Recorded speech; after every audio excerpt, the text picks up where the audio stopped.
Okay, so we're starting. We're on page 163 at the bottom paragraph. So this is still the definitions of twilight. What is twilight? But this is a paragraph that we haven't read yet, and it's an extension of the discussion. Just how do you define when night begins, which is another way of saying how do you define when twilight ends. And it's all really about when the Shabbat start and end. Although there's other halakhic purposes for this, this is the main principle of the discussion. So when does Shabbat start? When does it end? All right, last paragraph. Amar Rav Yehuda. Kochav echad yom. One star in the sky. Remember that our previous discussions of twilight had to do with the sunset. So now they're looking at stars. Okay, so they say, if you see one star in the sky, yom, it's day. Shnayim ben hashmashot, 2 stars in the sky is twilight. So there's a whole other way of understanding it. It's not the pink in the sky. You see 2 stars in the sky. This is Rav Yehuda's system. It's twilight. Shlosha laila. You see 3 stars and it's night. Okay? What page are we on? Oh, we're on page 163 at the bottom. Rabbi, Okay, very clear. How could there possibly be a question? Okay, could be a comment. Yeah.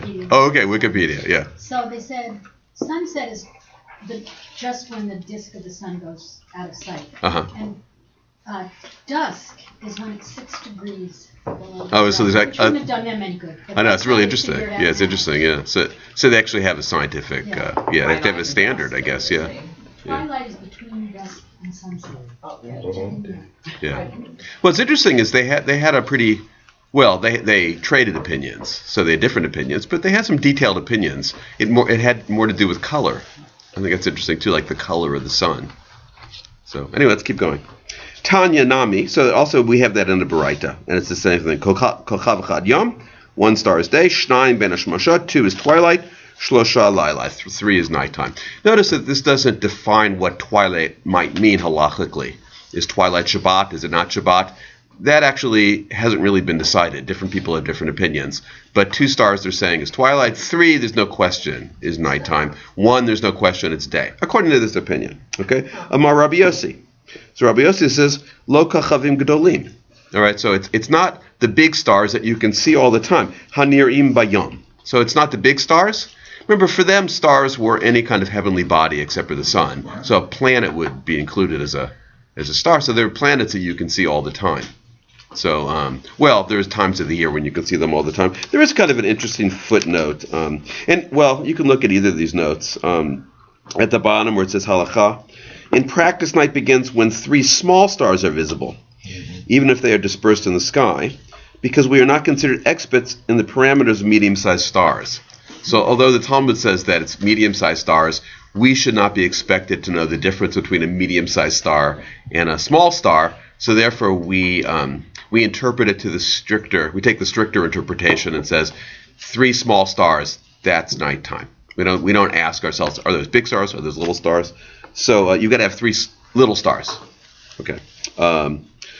Where are we here? Lo kochavim gdolim anirim bayom velo kochavim ktanim she'ein nirim ela balayla. And we're also not talking about little stars, ela benonim. We're talking about medium-sized stars, and those are the stars that we look at. So ignore the really little stars, ignore the really big stars, focus on the middle-sized stars, and then, of course, later the halakha says, we don't expect you to be expert in that. So just the smallest stars, whatever stars you see 3 of those? No, I'm sorry, the smallest stars you see 3 of those and you know it's nighttime. Okay? Is that clear? It gets closer to my practice as a kid, waiting for Shabbat to end and counting the stars. I wasn't looking at the color of the sun in those days, but I was looking at the stars and counting the stars and understanding that's when Shabbat ends. Yes? It's an interesting issue that relates, as I understood, to the demarcation of day versus night. Yeah, that's right. Because what I remember very clearly, at that age, in regard to Yom Kippur, exactly. Standing at the look synagogue, for the stars, right? Yeah. And there was a guy standing outside, right. Yeah. counting, right. signaling to the kid to that's right. Go that's right. slower, faster. That's right. And then once you see it, okay. Right. I mean, occasionally when I'm leading services on Yom Kippur, at the end, towards Ne'ilah, you're just going to see me look out at I'm not looking at my watch at that point, because it doesn't matter really. I'm looking at the sky. Yeah, and I'm looking at when does it starting to get dark. And I'm, same thing as that guy. I'm trying to make a determination, are we going to be late? Are we going to be early? Because both are a disaster, right? I mean, if you're late, people are really mad because you were late and we could have been eating by now and you're still going. Or if you're early, people are really mad because what are we going to do now? We have to wait. So you have to get it precisely correct. You don't understand. You have to get it precisely correct. And I know. And the cantor and I are, and really to the second, and the cantor and I are making like eyes at each other, and we're looking outside, and it's ultimately the buck stops with me because the cantor flies away to New Jersey when she's done. So it's up to me. So I'm to live with the consequences. I know. I'm looking at and I'm really the watch doesn't matter to me. It really doesn't. At that point because if it's dark, then it's over, and if it's still light, it's not over. Okay. How will they handle cloudiness? What? How is cloudiness? I'm glad you mentioned that. We're gonna talk about that exact issue. Okay. What happens for cloudiness? I think we're gonna get to that today. Page 164.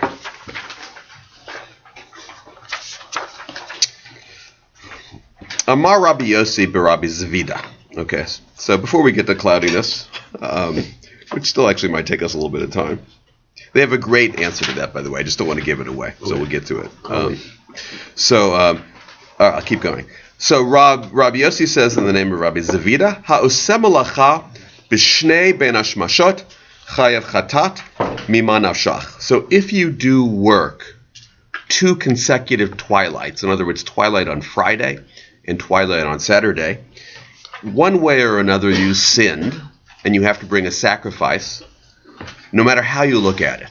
So no matter how you define twilight, you might define twilight as day, and if you do work on 2 consecutive twilights, you sinned, because if you consider it day, well then okay, the first time, Friday during the day, that's fine, but if you consider it day, on Saturday, it was day, and you worked on Shabbos, so you have to bring a sin offering. If you consider it night, okay, well the work you did on Saturday night is fine, because it was night, but Friday night, you did it on Friday night, so no matter how you define twilight, and you can see here, the definitions were fluid, right? They hadn't really decided, and different rabbis thought different things, but no matter what your ruling might be, if you do work on 2 consecutive twilights, then you are at least guilty of one act of work that you shouldn't have done. So what's interesting about this too, of course, is there are people like that we're talking about workaholics, right? So workaholics have to get in all of their work, all of their email right before Shabbat, and he figures twilight, okay, I'm going to define twilight now to my own convenience, and I'll keep working both times. And the Talmud says, well, one of those times you shouldn't have worked. It's a person that can't stop working until the very second that Shabbat starts, and as soon as Shabbat ends, has to start working right away. Okay, that person has got to watch it, because for one of those times it's a sin, it's a violation of Shabbat. Okay, is that clear? It's interesting when something takes me hours to figure out, and I explain it, and you guys are just nodding like, yeah, that was easy. Oh, okay. Right, You did the work for us. So. All right. Page 164. Now, Amar le Rava l'Shameh. So Rava says to his servant, Shameh, Atun, you, delokim lechu b'shiura d'Rabbanan. You, who are not an expert in are the way we figure out time, or the way we figure out Shabbat's going to start. You're not an expert in that, because you're not a rabbi. Here's what I want you to do. Ad shimsha aresh dikle, when you see the sun on top of the palm trees. I just love these very natural descriptions of when Shabbat starts. So he says to him, I'm not asking you to look at how many stars there are in the sky. I'm not asking you to look at the fine distinctions of color, because you won't be able to get that. You haven't spent your whole life studying that. We study that thing, but you're my servant. And the idea, of course, is he's not Jewish. The servant isn't Jewish. So you haven't studied the Talmud. So I'm giving you something very easy. When you see the sun at the top of the palm trees, so of course this is a very strict definition of when Shabbat's going to start. By anybody's definition, Shabbat hasn't started yet, but he wants to make sure he gets the candles lit before Shabbat starts. So he says to his servant, when you see the sun at the top of the palm trees, Atlu Shraga. At that point, light the Shabbat lights. So here it's not so much, for us the Shabbat candles are strictly ritual, right? We actually don't light the Shabbat candles as ways of light. But if you think of the Shabbat lights in ancient times, they actually wanted to get their lights lit so they wouldn't be dark all during Shabbat.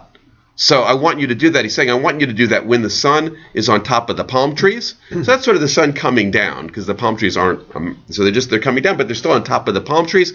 That's when you go home, because he has a servant, and light everything. So get everything ready for Shabbat then. So you have plenty of time before Shabbat starts. Is that clear? Don't wait till the sun is a slight pinkish glow, which is too technical for you anyway. I'll give you an easy way to know when to light the Shabbat lights, when the sun is on top of the palm trees. Of course, this leads to Sam's question, what about on a cloudy day? Even in Israel, they had cloudy days. Seems like that's very variable. It depends on the height of the tree. Yeah, and how the way you're standing. Yeah, I know. Well, all these things are kind of variable, too. And again, to me, it's always very interesting that they don't just give him a time. They didn't. Is this the origin of lighting 20 minutes before? You start to see where they get nervous. And they want to give you plenty of time. Yeah, so it ends up being 20 minutes. But that takes a long time to get to 20 minutes. So it starts with, what about the non-experts? They're not going to be able to tell. So we better move Shabbat up on Friday to make it start even earlier, just to make sure for those non-experts. Okay. The problem with knowing about the 20 minutes is you know about the 20 minutes. So you hear the siren, Shabbat's coming, and you think, I got 20 minutes, big deal. Yeah. So then the rabbis get nervous and they say, we better make it 40 minutes. Yeah. All right, anyway. Biyom ha'me'unan mai. What about when it's cloudy? There we go. Okay? Now this is great. Bimata chazei tarnagola. If you live in a city, watch the roosters. That's what you do. Because the roosters, a tarnagol is a rooster. So the roosters have some kind of movement. I'm not sure what, because but they have some kind of movement that tells you when it's starting to become dusk, twilight. So that's what you do. It's cloudy, no problem. Look at the roosters. I mean, all of it is very interesting because, again, it's all about taking you into nature. It never says, look at your... Because they had sundials. I mean, telling time from a device is a very, very old and ancient practice. But and they know about it in the Talmud, but the Talmud really wants to take you outdoors and say, okay, you can't see the sun? Look at the roosters. Okay, but more on. Bidavra, if you don't live in a city, or look at the ravens.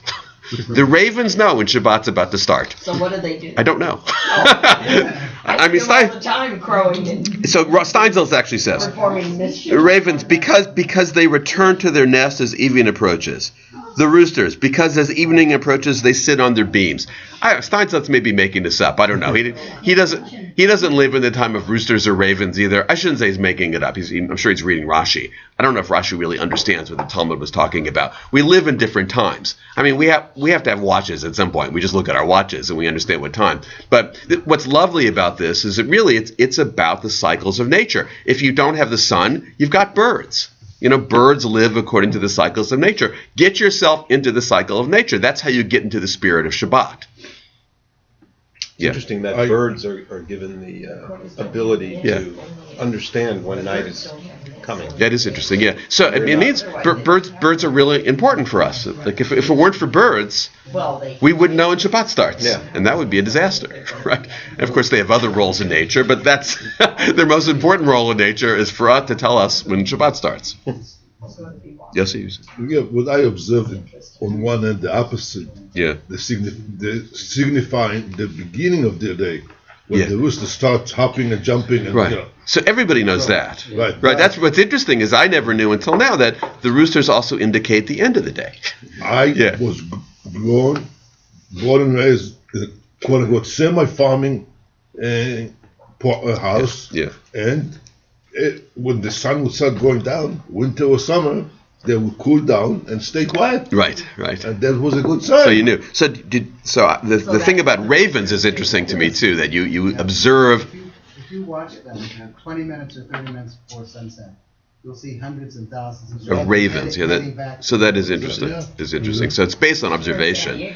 Now, of course, these are people that had to be carefully observant about the cycles of nature. Remember, they were very carefully looking at the sun and trying to distinguish the colors that create twilight. So of course, they would also be observant enough to look at the birds and understand their behavior. Okay. All right, and now here's something even more. So keep going. Inami, another thing you could look at is adane. You can look at the plants, because the plants, if you look closely at plants, you can observe, subtle differences in the plants as the sun starts to set. And so Steinsaltz gives an example. They turn westward in the evening. When they begin to turn westward, evening is approaching. So I don't know. Again, Steinsaltz thinking of a certain kind of plant, but just the subtle movement of a plant, that's when you know that Shabbat is about to start. So look at birds, different kinds of birds, look at different kinds of plants, look at the sky, look at the stars. There's all sorts of ways of trying to figure out when Shabbat's about to start. It just seems like all these surrogates Yeah. for sunset. Yeah, I know, right. But they want to know precisely, so when sunset, how do I know? Sunset is not a precise enough term. Let's see it for sunset now. They have pretty good observatory powers, I guess. Yeah. I mean, the observatory powers included all sorts of different species. Look at the ravens, look at the roosters, look at the plants, look at the sun, look at the stars. Were there ravens? And some flowers close. Oh. Yeah, well, that's what I was thinking of. Close like that. Like a Right. morning, Sun is starting. morning, what do they call them? Sun Morning open. lilies. So, Kathy Jo? Yeah. Were there ravens and plants in the desert? Oh, don't ask me anything about nature. You think I know anything about nature? I'm just reading the Talmud. I mean, all I can tell you is, there must have been ravens and roosters in Babylonia. I think they're based on their own observation. What there was in the desert, I don't know. They're not writing from the desert. No, they don't live in the desert, these rabbis. Okay. They live in marshland, aren't they? They're living in Iraq. But They're living in Baghdad. The marsh area I don't know. Tinu Rabbanan. This is lovely too. You'll see a lot of just interesting, almost semi-poetic descriptions of the beginning of Shabbat. For instance, this idea of the plant turning towards the west seems to me a very lovely poetic image of when Shabbat starts. So now you have some very interesting realia of how they actually literally brought in Shabbat, which we don't do anymore. And you understand sort of that it's a shame, but you can see how lovely it must have been. So Tinu Rabbanan, Sheish Tikiyot Tokin Erev Shabbat. You're supposed to have 3 shofar blasts on Friday to announce the coming of Shabbat. 6. Okay? Now it explains. Rishonah, the first. Lavtila ta'amim lachash basadot. The first is to tell everybody, to warn everybody, stop working in the fields. There's people out working in the fields. So the very first blast, which gives you the most amount of time, are for the workers out in the field. So why is that the first blast? Because they have to stop working and they have to go home, they have to clean up. So there's a lot of stuff they have to do. So presumably that's fairly early in the day, relatively early in the day on Friday. Second, Shniyah, Lavtil Ir v'chanuyot. The second one is to stop people working in the city and to close the shops. Okay? So that's going to be later because those people don't need as much time. This is presuming people live in the city.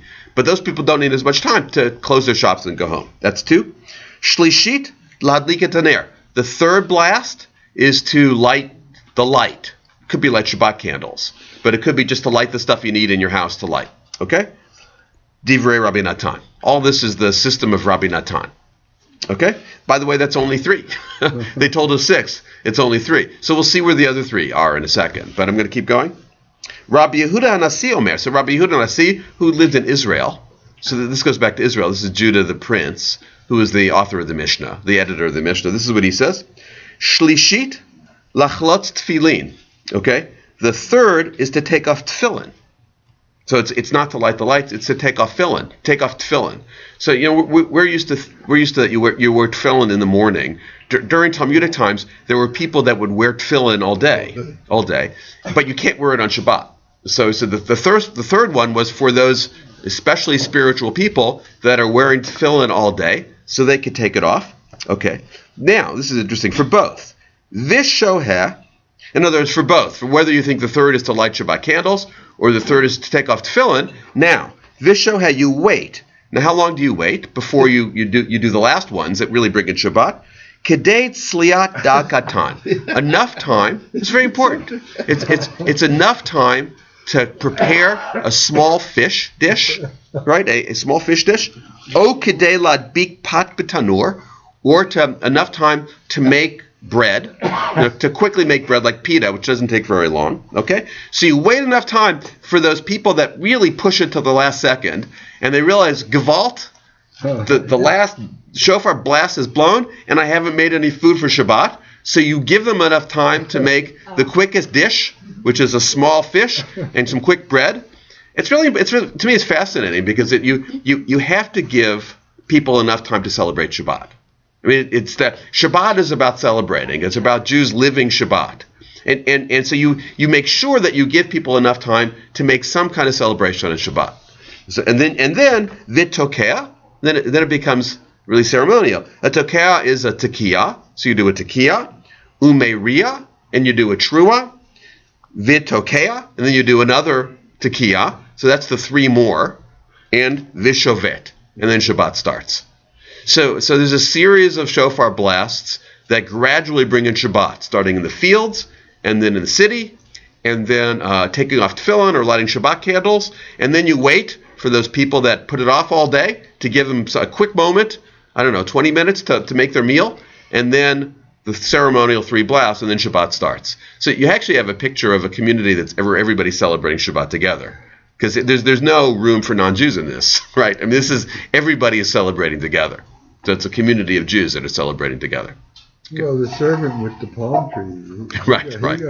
Right. Well, let's say the dominant culture in that town is people celebrating Shabbat, because you've got everybody hears a shofar blast. And that's what it envisions. Whether they actually lived that way is unclear, but that's how they envisioned it. Question? Okay. Mort made some remark that I didn't hear about thousands of birds doing something. They go to roost. They go back to their... Yeah, to the nest. Like which birds? The ravens. Blackbirds, yeah. Ravens. All the blackbirds in San Diego. At dusk you see a whole...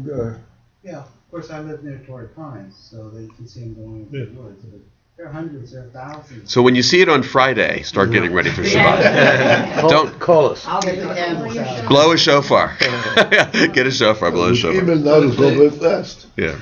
All right. Shofar sounds, you kind of wonder if that was the origin of the call to prayer. Yes, it is interesting that you have the use of the shofar for something other than high holidays. I mean, it would have been every Friday. I think that's really interesting too. So, and what happened to that? And of course you know that in Jerusalem they have a siren. And the siren, it's just one siren. It's not a series of sirens, but it's one siren to warn people. It's 20 minutes before. It's actually 40 minutes before, because you light candles 20 minutes before. And then it's another 20 minutes before, because Jerusalem is such a holy city, they want to start Shabbat earlier and make sure that nobody's violating Shabbat. So it's actually quite early on Friday that you hear the siren. What were you going to ask, Betty? I'm sorry. Oh, I said, when did they stop? So I don't know. It's a good question. You can already see later. We'll see that they weren't doing it in Babylonia. Okay. So it's already kind of a distant memory as they bring it up.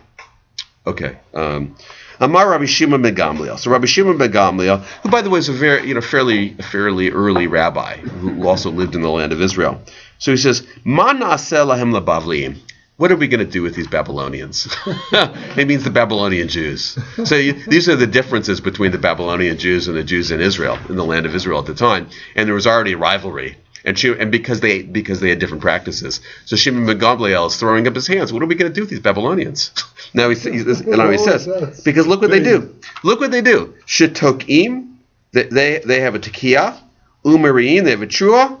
Vishoftim, and then they leave out one of the shofar blasts, and then they have Shabbos. Then they break for Shabbat.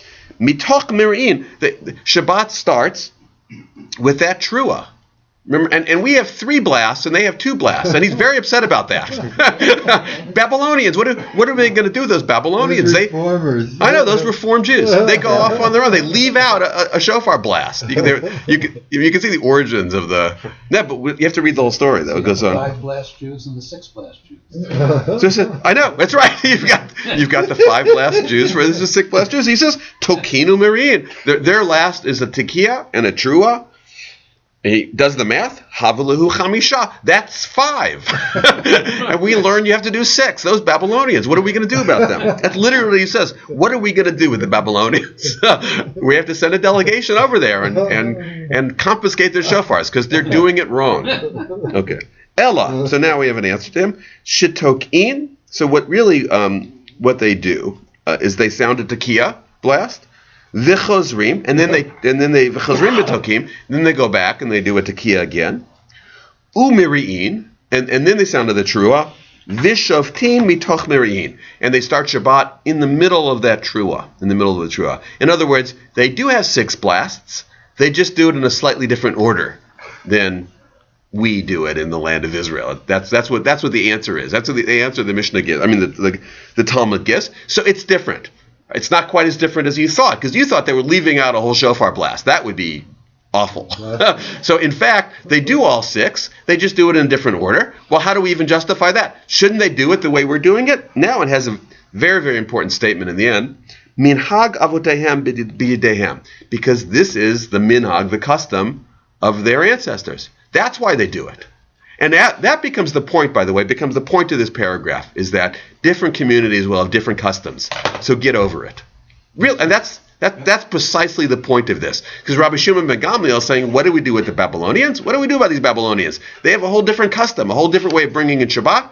And the punchline is, minhag avotehem b'yidehem. They have a different custom. So calm down. They have a different custom. They're allowed to have different customs. Different communities can have different customs and still be Jews. It's a wonderful way summarized in 2 words. Yeah, 3 words. Minhag hamakom. Yeah, minhag hamakom.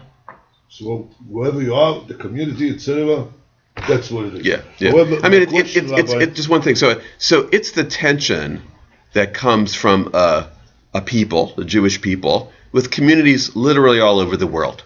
So there has to be customs that unite us, right? Things like Shabbat.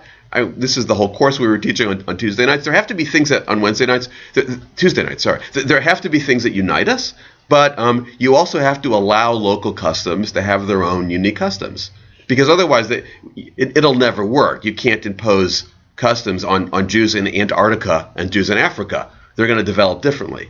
But if they don't have some things in common, then we're not going to see ourselves as one people. So that's the kind of tension you already see. Those Babylonians, they live very far away. From their perspective, it was very far away. It was very far. It took a long time to get there. So they're going to develop different customs. So we have to have a system where we have things in common, but we allow for different customs. My question is, do these regulations or customs pertain to the Shabbat or to holidays also? Because, for example... Pertains to everything. Okay. Pertains to everything. Minhag hamakom. Minhag hamakom. Now, I'm not defining for us the parameters of that. Mm-hmm. You know, our minhag is to worship Jesus as the Son of God. Well, we probably say no. At this point, it's not a Jewish minhag. but 5 shofar blasts instead of 6. That's okay. You do it differently than we do it. You know, kitniot, and you eat kitniot, we don't. It's a different custom. We have different customs. We're allowed to have different customs. I'm not defining, and I haven't seen really a good definition of where we draw the lines. But we open the door to very blurred lines when we say that different communities can have different customs. Just to sway a little bit from the topic at large, kitniot, primarily rice, is accepted by Sephardic Jews. Right. Well, that's what I was referring to. Completely different than others. However, in Israel, at this point, probably around 20, 30 years ago, rice is consumed by Ashkenazic and Sephardic. Yeah. Really, both? Yes. Really? Yeah. All right. We'll just finish this off. The advantage of Aliyah. By the way, call attention to this picture of the flower. Oh, yeah. That's right. That's nice. There's the common mallow whose leaves follow the direction of the sun. So you want to know when Shabbat starts? Find the common mallow and study it all day on Friday. Spend one day on Friday, and when it starts turning towards the sun, same as the sunflower. Sunflower turns towards the west, you'll know this start. All right, I think we'll end on that note.